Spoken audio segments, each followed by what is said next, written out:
কিছু সময় ভাগবত কথা শোনার জন্য সবাই উলুদ ধরে যাবে। মহারাজকে এখন মাল্য চন্দন দিয়ে আমাদের তুর্যশ্রী মহারাজকে মাল্য চন্দন দিয়ে বরণ করে নিচ্ছেন আমাদের গৌর প্রভুর মধ্যম পুত্র হরিদাস প্রভু।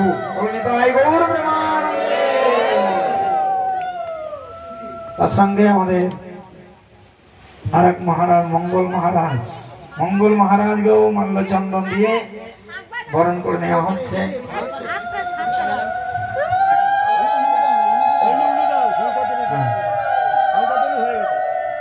মাল্য চন্দন দিয়ে মঙ্গল মহারাজকে বরণ করে নেওয়া হচ্ছে। এখন মায়েরা উদ্ধারি দিন।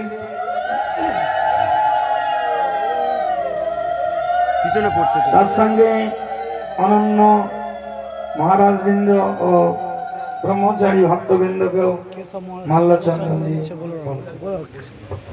এখন মাল্যচন্দন দিয়ে ভূষিত করছেন কেশব মহারাজকে।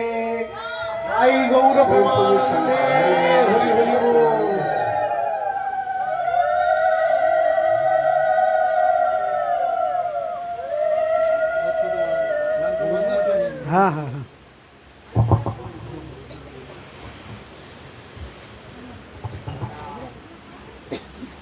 যেদিন গৃহে ভজন দেখি গৃহেতে গোলক ভাই চরণ সিধু দেখিয়া গঙ্গা সুখ না সীমা পায়। তাই গৃহেতে যেদিন ভজন কীর্তন হয় সেদিন বলছে গৃহটা গোলক সদৃশ্য। ভগবানের প্রিয়জন ভক্তজন যখন এসে হরি গুণ কীর্তন করে সেটা আরো উত্তম থেকে উত্তম হয়। আমরা একই সঙ্গে অনেক সাধু সজ্জন বৈষ্ণব বৃন্দের দর্শন লাভ করতে পারলাম। এখন আমাদের কিছু সময় ভাগবত কথা কীর্তন হবে। সময় 11:30 প্রায় বেজে গেছে। বেশি সময় নেব না। আমরা 2-5 মিনিট করে এই চন্দন যাত্রা উপলক্ষে এখন হরিকথা পরিবেশন করব। প্রথমে আমাদের কৃষ্ণদাস প্রভু তিনি সংক্ষেপে অল্প করে 2-4টে কথা কীর্তন করবেন।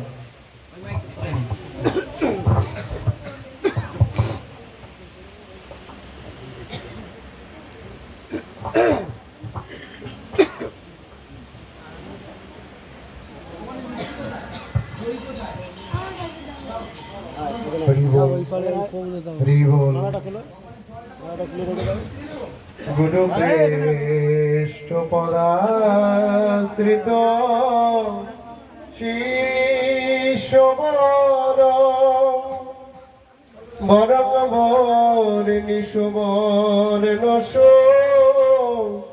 কান্তি ধর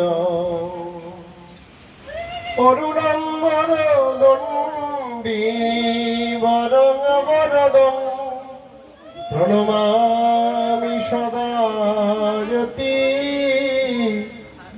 দেবপদং। হরে কৃষ্ণ কৃষ্ণ কৃষ্ণ হরে হরে হরে রাম রাম রাম হরে হরে। সর্বাগ্যে পরম আরাধ্যতম শ্রীল গুরুপাদ পদ্ম যাহার করুণা হইলে ভগবত কৃপা লভ্য হয়, যাহার করুণা ব্যতীত জীবের অন্য কোনো গতি নাই, সেই পরম কারণে নিত্যানন্দ অভিন্ন শ্রীল গুরুপাদ পদ্ম তথা আকর মঠরাজ শ্রী চৈতন্য মঠের প্রাক্তন আচার্য নিত্যলীলা প্রবিষ্ট বিষ্ণুপাদ শ্রীল ভক্তি প্রজ্ঞান জ্যোতি গোস্বামী মহারাজের অশোকময় চরণ সরোজে এ অধমের অনন্ত কোটি ষষ্ঠাঙ্গে দণ্ডবত প্রণতি পুষ্পাঞ্জলি নিবেদন করি। জগৎগুরু শ্রী প্রভুপাদ জয়যুক্ত হোক। রূপানুগ গৌড়ীয় গুরুবর্গের শ্রী চরণ বন্দনা করি। মঞ্চে সমাসীন অভিন্ন গুরুপাদ পদ্ম সদৃশ এবং বিষ্ণুপাদ শ্রীল ভক্তি ভূষণ তুর্যাশ্রমী মহারাজের শ্রীচরণে প্রণত হই।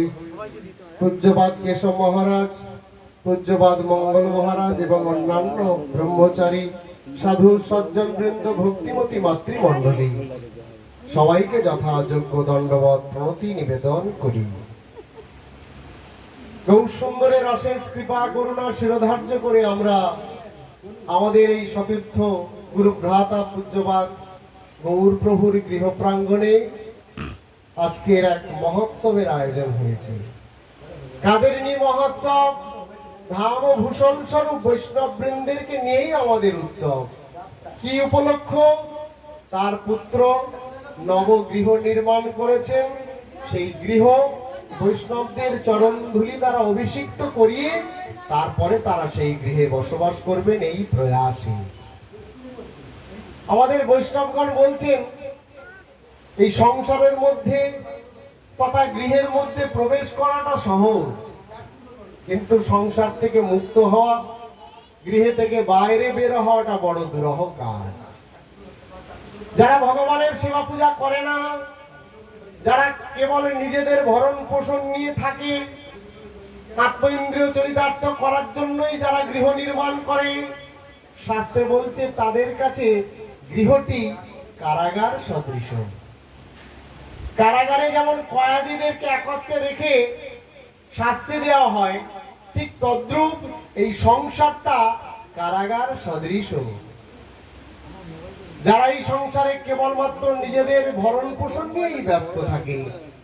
আমার প্রহ্লাদ মহারাজ তিনি শ্রীমদ ভাগবতে তার পিতাকেই বলছেন, হে অসুর বর্জ দেহিনাং সদা সমুদ্বিগ্ন ধিয়াম হৃত্তাত্ম পাত গৃহম অন্ধকূপম বনঙ্গতম যদ হরিমাশ্রয়ী। প্রহ্লাদ মহারাজ বলছেন, হে অসুর শ্রেষ্ঠ, এই সংসারে সদা উদ্বিগ্ন চিত্তে অবস্থানকারী ব্যক্তিগণের ক্ষেত্রে এই গৃহটি অন্ধ কুয়া সদৃশ। আমরা যারা ভগবানকে ভুলে গিয়ে এই সংসারের মধ্যে পতিত হয়েছি, নিজেদের স্বরূপকে হারিয়ে ফেলেছি, কেউ কাউকে চিনতে পারছি না, তাদের কাছে এই সংসারটি অন্ধকূপ সদৃশ। কিন্তু যারা ভগবানের ভক্ত, যারা ভগবানকে নিয়েই চলেন, তাদের কাছে সংসারটি অন্ধকূপ সদৃশ নয়।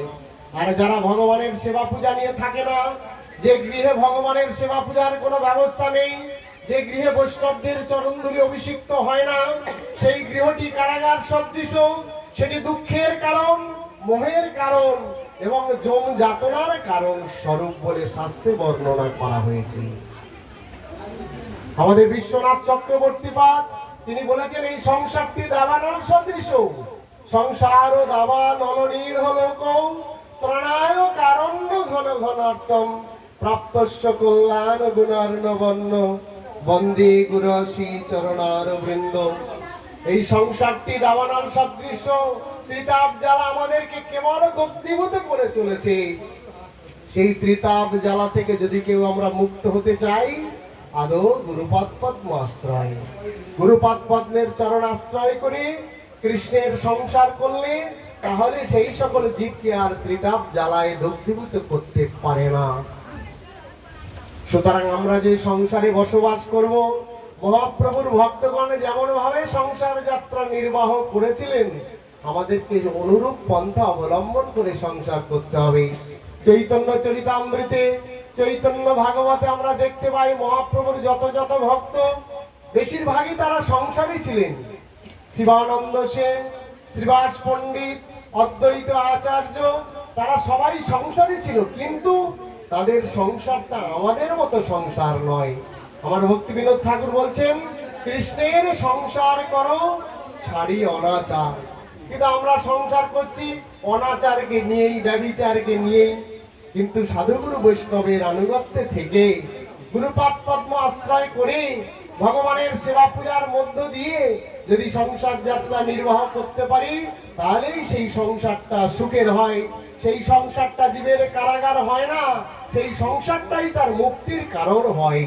দেবদুর্লভ মনুষ্য দেহ ধারণ করেছি পুনঃ এই ভূমিষ্ঠে পৃথিবীতে পুনঃ আগমনের জন্য নয়, পরন্তু এই জন্ম মৃত্যুর সংসার থেকে নিষ্কৃতি লাভের জন্যই আমরা এই দেবদুর্লভ মনুষ্য দেহ ধারণ করেছি। সুতরাং এই দেবদুর্লভ মনুষ্য জন্ম ধারণ করে যদি গুরু পদ্মাশ্রয় না করা হয়, ভগবানের সেবা পূজার মধ্য দিয়ে যদি জীবন অতিবাহিত না হয়, তাহলে জীবনটা বৃথা চলে যাবে। বর্তমানে আমরা যে পর্বের মধ্যে দিয়ে চলেছি, মহারাজ বলেছেন চন্দন যাত্রা মহোৎসব। মহাপ্রভু এবং নিত্যানন্দ প্রভু যখন পুরী ধামে রওনা হয়েছিলেন, সেখানে সেই রেমুনাতে ক্ষীরচোরা গোপীনাথের সন্নিকটে গিয়ে গোপীনাথের মাহাত্ম্য শ্রবণ করে মহাপ্রভু নিত্যানন্দ প্রভুকে বলছেন, প্রভু কহে নিত্যানন্দ করহ বিচার, পুরী সম ভাগ্যবান জগতে নাহি আর। কে বলছেন? মহাপ্রভু বলছেন। কার ভাগ্যের প্রশংসা করছেন? মাধবেন্দ্র পুরীপাদের ভাগ্যের প্রশংসা করছেন। কাকে বলছেন? নিত্যানন্দ প্রভুকে। প্রভু কহে নিত্যানন্দ করহ বিচার, পুরী সম ভাগ্যবান জগতে নাহি আর। কেন ভাগ্যবান? আমরা মনে করি জগতে কিছু অর্থ উপার্জন করে ভালো অট্টালিকা বিল্ডিং নির্মাণ করলে মনে হয় ভাগ্যবান হয়, ভালো সরকারি চাকরি পেলে ভাগ্যবান হয়। যে না না, মহাপ্রভু সেই ভাগ্যের প্রশংসা করছেন না। কি বলছেন? দুগ্ধ দান ছলে কৃষ্ণ যারে দর্শন দিলা, তিনবার স্বপ্নে যারে আজ্ঞা কইলা। মাধবেন্দ্র পুরীপাদ ভগবানের নিষ্কিঞ্চন ভক্ত। গোবিন্দ কুণ্ডে ভগবান গোপ বালকের রূপ ধারণ করে তাকে দুগ্ধ দান করলেন। স্বপ্নে দেখা দিয়ে বললেন, আমি এই ঝোপঝাড়ের মধ্যে অনেকদিন কষ্ট পাচ্ছি, তুমি উদ্ধার করে আমার সেবা পূজার ব্যবস্থা করো। মাধবেন্দ্র পুরীপাদ গোপালের সেবা পূজার ব্যবস্থা করলেন। আবার গোপাল স্বপ্ন দিচ্ছে যে তোমার অনেক শীতল জল আমার অঙ্গে ঢাললে বটে, তাতেও আমার অঙ্গের জ্বালা গেল না। তুমি ওই উড়িষ্যা থেকে মলয় চন্দন আগমন করে আমার অঙ্গে লেপন করলে তবে আমার অঙ্গের জ্বালা দূরীভূত হবে। ভক্ত ভগবানের আজ্ঞা পালনের জন্য বৃদ্ধ বয়সে সেই সুদূর বৃন্দাবন থেকে রওনা হলেন কোথায়? ওই উড়িষ্যা ধামে মলয় চন্দন আনয়নের জন্য। পথে যেতে যেতে রেমুনার গোপীনাথ মন্দিরে এসে উপস্থিত। গোপীনাথের পূজারীর কাছ থেকে জানলেন গোপীনাথের নিত্য দ্বাদশ ভণ্ড অমৃত কেলি নামক ক্ষীর ভোগ হয়। তিনি মনে মনে বাসনা করলেন, এই ক্ষীরের আস্বাদটা কেমন যদি আমি একটু লাভ করতে পারতাম, তাহলে ওই ক্ষীর আমি আমার গোপালকে ভোগ লাগাতাম। সঙ্গে সঙ্গে অনুশোচনা, হায় হায় গোপীনাথের ভোগ লাগলো না, তার আগেই আমি মনে বাসনা করছি ক্ষীর প্রসাদ আস্বাদন করব। মন্দিরে পূজারী ভোগ দিয়ে ভগবানকে শয়ন করিয়ে বিশ্রামে গেছেন। এদিকে পুরীপাদ শূন্য হাটে বসে বসে হরিনাম করছেন।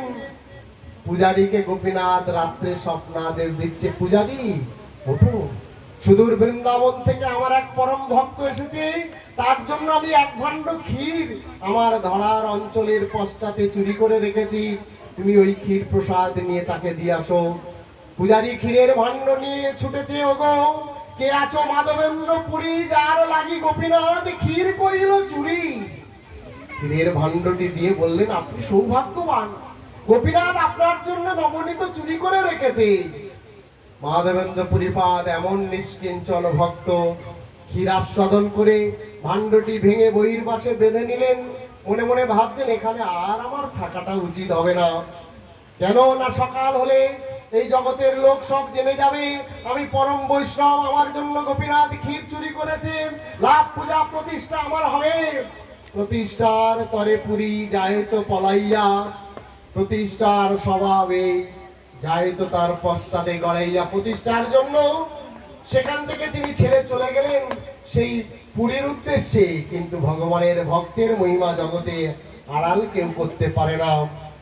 পুরীধামে যাওয়ার আগেই সেখানে সংবাদ চলে গেল, পুরীর রাজা যথোচিত তাকে সম্মান জানিয়ে তার জন্য চন্দন অগুরু সব ব্যবস্থা করে দিয়ে ছাড়পত্র লিখে আবার তাকে ফেরত পাঠালেন সেই বৃন্দাবনের উদ্দেশ্যে। মাধবেন্দ্র পুরীপাদ ফেরার পথে গোপীনাথে আসলেন, গোপীনাথকে একটু দর্শন করে যাবেন। এবার পূজারীরা তাকে অনেক সম্মান জানিয়ে ক্ষীর প্রসাদ দিলেন, রাত্রে থাকার ব্যবস্থা করে দিলেন।